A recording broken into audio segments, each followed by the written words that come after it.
Samantala, nanindigan ng palasyo na inaresto si Senator Jinggoy Estrada sa bisa ng arrest warrant na inilabas ng Sandigan Bayan taliwas sa pahayag ng senador na voluntary surrender. Sa Senado, dinakip si Estrada ng CIDG kung saan bahagyang nagkaroon ng tensyon matapos ipatupad ang pag-aresto. Dahil sa tensyon, may mga naudlot na talakayan sa Senado para amyendahan sana ang ilang mga panukalang batas. Alamin ang balita kay Criza Lopez. Pinaniga ng Malacanang ang Department of the Interior and Local Government nang sabihin nitong inaresto nila si Senator Jinggoy Estrada kahapon taliwas sa sinabi ng senador na siya ay kusang sumuko sa otoridad. Pahayag ni Palace Communication Officer at Undersecretary Attorney Claire Castro, nasa Senado na ang mga otoridad para isilbi ang warrant of arrest sa senador. Ngunit humingi muna anya ng pagkakataon si Senator Jinggoy na makapagbigay ng kanyang personal na pahayag kung saan sinabi nito sa press briefing na kusa siyang sumusuko sa mga otoridad.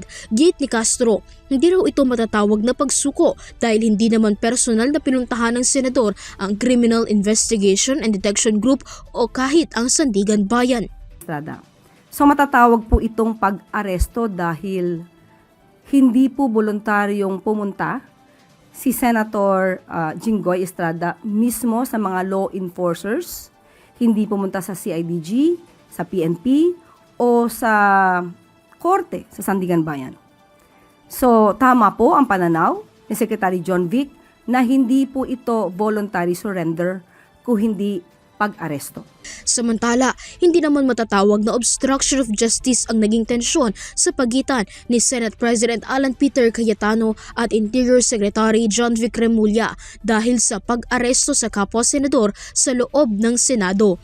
Ayon kay Castro, lumalabas na para sa imahe ng institusyon ang komprontasyon sa pagitan ni Cayetano at Remulla. Obstruction of justice, di naman niya tinago, nagkataon lang na pinipigil niya dahil siguro iniisip niya siya ang Senate President, nasa lugar niya siya, at ang sinasabi nga niya ay this is not for Senator Jinggoy but for the institution.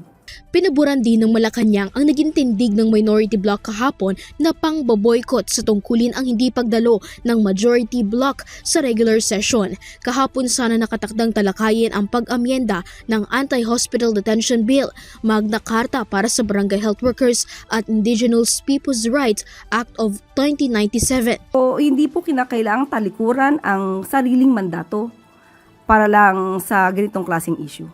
Naglabas nitong Lunes ang Sandigan Bayan, 5th Division ng mga warrant of arrest laban kay Estrada at sa iba pa kaugnay sa mga kasong plunder at graft na nakakahalaga ng 573 million pesos na inihain ng Office of the Ombudsman.